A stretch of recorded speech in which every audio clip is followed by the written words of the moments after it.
Hello and welcome back to my channel. और आज देखिए मौसम एकदम मस्त मस्त हो रखा था। बहुत ही अच्छा लग रहा था ऊपर पौधों को देखकर, और बादलों को देखो कितने प्यारे लग रहे हैं ना। तो मैंने सोचा कि आपके साथ शेयर कर लेती हूँ। मुझे तो बहुत ही अच्छा लग रहा था यहाँ पे आके। कपड़े सुखाने आई थी लेकिन मौसम का हाल देखकर बहुत ही मज़े से आ गए। खिले खिले फूल, हरियाली देखकर ना एकदम दिल को बहुत ज़्यादा सुकून मिलता है, और लगता है कि बस यहाँ पे पेड़ पौधों के पास ही बैठ जाऊँ और मैं यहीं पे अपना गैस स्टोव सब रख लूँ और यहीं पे खाना बनाऊँ, यहीं पे खाऊँ, सब यहीं पे करूँ मैं। बट क्या करें, नहीं कर सकते ना ऐसे, मतलब धूप तो आती है। फिर चलो फटाफट से मैंने सुखाए कपड़े, और सारे कपड़े एकदम पूरा बाल्टी भर के मैं लाई थी। एक्चुअली पहले दिन गणेश चतुर्थी थी ना, तो उस दिन ना लेट हो रहा था, क्लीनिंग में लगी थी मैं। और क्योंकि पीरियड्स थे तो मैं किचन में तो जा नहीं रही थी, तो खूब सारी क्लीनिंग की। तो कपड़े मैंने छोड़ दिए थे क्योंकि पूजा के लिए लेट हो रहा था। तो नीचे मैं चली गई थी फिर नहा के जल्दी से। और कपड़े जो हैं वो पहले दिन के भी हो गए, सेकंड डे के भी हो गए, तो इसलिए खूब सारे कपड़े मैंने धोए और सारे यहाँ पे मैंने डाल दिए। फिर बस नीचे आई और बादलों को फिर से मैं निहारने लगी थी। बहुत ही प्यारे लग रहे थे। नीचे आप किचन का हाल देख सकते हो, क्योंकि अब मैं किचन में वैसे एंटर कर सकती हूँ। जो बिरयानी बनाई थी उनके बर्तन देखो, आप देख सकते हो पूरा वॉश बेसिन भर के यहाँ पे पड़ा है 2 दिन से, क्योंकि मैं इनको वॉश नहीं कर सकती थी। अगर करती भी तो भी कोई फ़ायदा नहीं था, क्योंकि वापस मुझे धोने पड़ते। हम लोग किचन में नहीं किसी भी चीज़ को हाथ लगाते हैं पीरियड्स में, लेकिन मजबूरी में मुझे बिरयानी बनानी पड़ी थी, तो उसके बर्तन मैंने फिर ऐसे ही छोड़ दिए थे। ऊपर वाले किचन में थे ये, तो इसलिए हाँ, कोई वो नहीं था कि बीच में आएंगे, तो यहाँ पे रखे रहे। फिर मैंने पूरा जितना भी प्लेटफॉर्म था वो अच्छे से रगड़ के वॉश किया, पूरा यहाँ से अच्छे से चमका दिया, क्योंकि हर जगह पे हाथ तो लगे ही थे। मेरे मसाले वसालों को मैंने नहीं छुआ था, वो पतिदेव से निकलवा लिए थे। बाकी जो जो चीज़ें मैंने छुई, गैस स्टोव हो गया, यहाँ पे प्लेटफॉर्म पे मैंने काम किया था, वहाँ पे सब जगह पे अच्छे से मैंने वॉश कर दिया। और फिर अनवी मेरी हेल्प कर रही थी पूरा किचन खाली करने में, क्योंकि मैं ऊपर वाले किचन को पूरा खाली करके क्लीन करने वाली हूँ। इससे ना दिवाली की सफाई भी हो जाएगी मेरी, क्योंकि ना अब श्राद्ध आ जाएंगे और फिर नवरात्रि होंगे, तो उसमें मैं नहीं इतना कर पाती हूँ। और ऊपर से फिर बहुत ज़्यादा चीज़ें होती हैं क्लीन करने के लिए, तो मैंने सोचा कि एटलीस्ट मैं जितना हो सके उतना तो अपना क्लीनिंग कर दूँ। आज मम्मी जी पापा जी भी गए हैं हैदराबाद। वो अपना 12th जो शिव का प्रतिमा है उसको देखने के लिए गए हैं, वहीं पे धोख देने के लिए गए हैं, मतलब तीर्थ पे गए हैं बेसिकली। तो इसलिए वो भी नहीं हैं और हम लोग ही हैं। तो मैंने सोचा कि पहले मैं सारा क्लीनिंग वाला ये काम कर देती हूँ, उसके बाद खाना बनाऊँगी। सुबह जो भी थोड़ा बहुत नाश्ता बनाया था वही हम सब ने कर लिया था। उसके बाद मैंने सोचा कि आराम से मैं खाना बनाऊंगी। आज थोड़ा स्पेशल कुछ बनाने का सोच रही थी। एक्चुअली बिरयानी के लिए सब्जियां मंगवाई थी ना, तो वो पड़ी थी, मम्मी जी ने यूज़ नहीं की थी, तो इसलिए मैं सोच रही हूँ कि उनका ही कुछ स्पेशल सा खाना बनाऊँ। तो पुदीने के पराठे और मिक्स पनीर की सब्ज़ी बनाई थी मैंने, मिक्स वेज पनीर, तो वो बहुत ही टेस्टी सी बनी थी। तो चलो फटाफट से पूरा प्लेटफॉर्म भी मैं क्लीन कर दूंगी। तो यहाँ पे ना जितने भी ये सेक्शंस में से सामान निकलेगा ना नीचे, वो भी मैं इस पे रख के आराम से मैं क्लीन कर सकती हूँ। तो उसमें भी थोड़ा यहाँ पे स्पेस हो जाएगा। और अच्छे से पूरा रगड़ के मैंने साफ़ कर दिया एक बार। तो फिर जैसे दिवाली पास आएगी ना, अभी तो क्योंकि देखो काम करूँगी तो डेली वैसे तो क्लीनिंग होगी ही। अब मैं सोच रही हूँ कि वीडियोस में यहाँ ऊपर वाले किचन में ही बनाऊँ, जितना हो सके इसको ही मैं यूज़ में लूँ। एक्चुअली मुझे कुछ करवाना है अपने किचन में, लेकिन पतिदेव बोल रहे हैं कि तू इतना काम में तो लेती नहीं है, तो मैं क्यों पैसा खर्च करूँ, तू पहले बताओ मुझे। करेगी अगर पक्का तब तो पैसा और खर्च करूँ।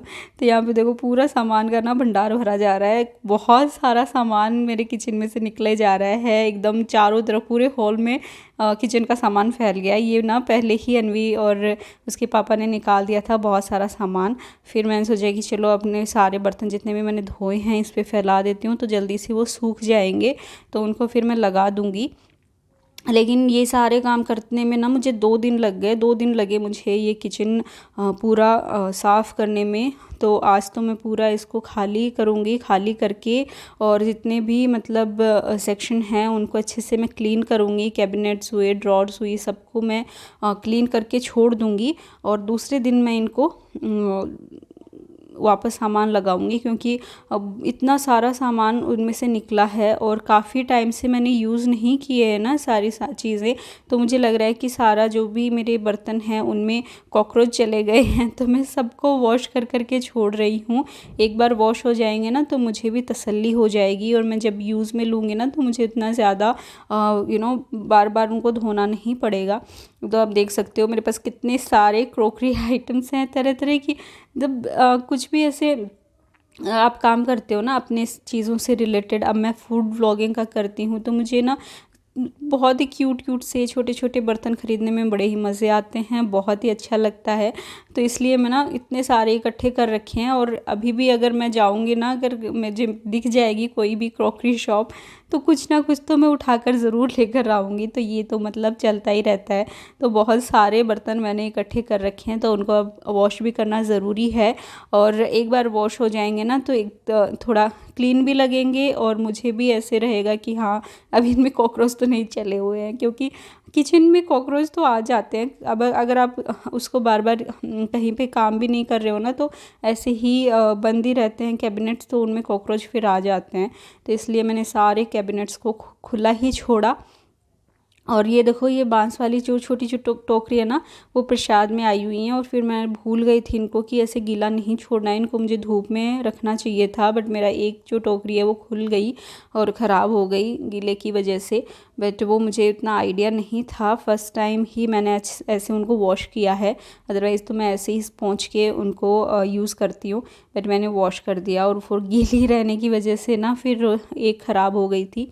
और मेरे जितने भी मेजरमेंट के कप्स हैं वो सब मैंने अच्छे से वॉश किए। जितने भी स्पून्स मैं यूज़ करती हूँ, जितना भी सामान है बेसिकली सारा मैंने वॉश किया है यहाँ पे। तो अच्छे से मतलब जितनी हो सके उतनी अच्छे से मैंने डीप क्लीन की है। इसमें देखो थोड़ा सा घी रखा था और ये पूरा ना ख़राब सा हो गया, तो मैंने सोचा कि चलो अभी इसको भी मैं कर देती हूँ क्लीन। और यहाँ पे सारा सामान मेरा हो गया। फिर थोड़ा थक गई थी तो नीचे आई तो अनवी ने फिर मुझे कॉफ़ी बना के दी। वो बोल रही थी मम्मा आज मैं आपको कॉफ़ी बना के पिलाऊंगी। और फिर बनाया मैंने ये टेस्टी सा खाना, पुदीने के पराठे, mix veg with paneer, boondi का रायता। और इसकी रेसिपी आपको फूड फाइट पे मिलेगी जो कि मैं डाल दूँगी, आप देख लेना एक बार। और बहुत ही टेस्टी ये हमारा खाना बना।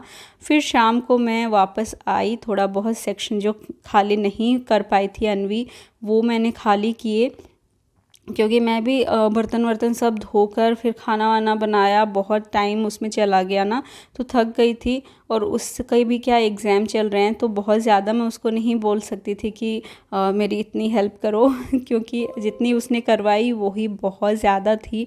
और उतनी ही मतलब मैं खुश थी कि चलो एटलीस्ट जितना भी करवाया उन्होंने बहुत अच्छे से करवाया। फिर जितना भी बचा था सामान निकालने का वो मैंने निकाल दिया और सारे सेक्शन जो हैं वो क्लीन किए। बहुत थकान तो हो रही थी क्योंकि मैं 3 दिन पीरियड्स में भी नॉन स्टॉप मैं क्लीनिंग में लगी हुई थी, बिल्कुल भी आराम नहीं किया था मैंने।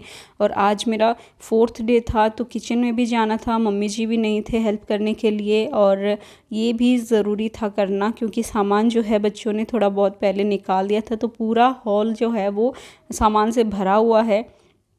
और फिर थोड़ा बहुत क्योंकि क्लीन खाली हो ही गया था तो मुझे लगा कि अब मैं बस इसको खाली करके अच्छे से क्लीन करके ही फिर छोड़ूंगी, चाहे मुझे कितनी भी थकान हो जाए तो वो मैंने सारे काम किए।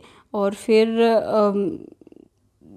देखो कुछ भी दिवाली का सफाई देख लो या कुछ भी हम डीप क्लीन करते हैं ना तो फिर वो एकदम ऐसे थकावट तो होती ही है, बट जो खुशी मिलती है ना करने के बाद, जब हम देखते हैं कि इतना अच्छे से हमने ऑर्गेनाइज़ किया है, इतने अच्छे से चीज़ें निकल कर आई हैं, तो वो एक अलग ही मतलब सुकून देता है।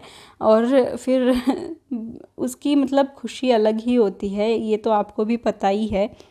फिर देखो अच्छे से मैंने सारे जितने भी कैबिनेट्स थे, ड्रॉर्स थी, सबको अच्छे से मैंने गीले कपड़े से पोंछा। पहले झाड़ू की इसमें, फिर गीले कपड़े से पोंछा और देखा कॉकरोच तो नहीं है। बट भगवान का शुक्र है कि इसमें इनमें से एक भी कॉकरोच मुझे नहीं दिखा। इतना कुछ खास मतलब निकले नहीं, बट फिर भी मैंने सारे बर्तन जो हैं वो अच्छे से वॉश किए। जो मेरे यूज़ में आते हैं ना डेली, मैं अपना जो वीडियोस वाले बर्तन हैं मेरे, वो जो मैं हमेशा यूज़ करती हूँ, उनको मैंने सारों को अच्छे से वॉश किया था, इसीलिए कि कॉकरोच नहीं चले हों उसमें। बट थैंकफुली उतने कॉकरोच मुझे दिखे नहीं। अदरवाइज़ तो फिर मैं उसमें दवाई लगा देती कॉकरोच मारने के लिए, बट थे नहीं तो इसलिए मैंने नहीं लगाया।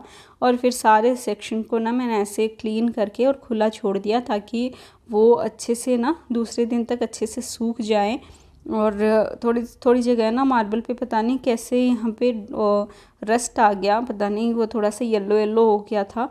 और सामान आप देख सकते हो चारों तरफ फैला हुआ है। ये सारे धुले हुए बर्तन हैं जो कि कल तक सूख जाएंगे, तो मैं इनको कल लगा दूँगी जब तक मेरे कैबिनेट्स भी अच्छे से सूख जाएंगे। हवा लग जाएगी, बंद ही रहते हैं ना, तो हवा लगाना बहुत ज़रूरी है। तो बस ये था मेरा आज का वीडियो। आई होप आपको पसंद आया हो। Please stay with me and bye bye. Thank you.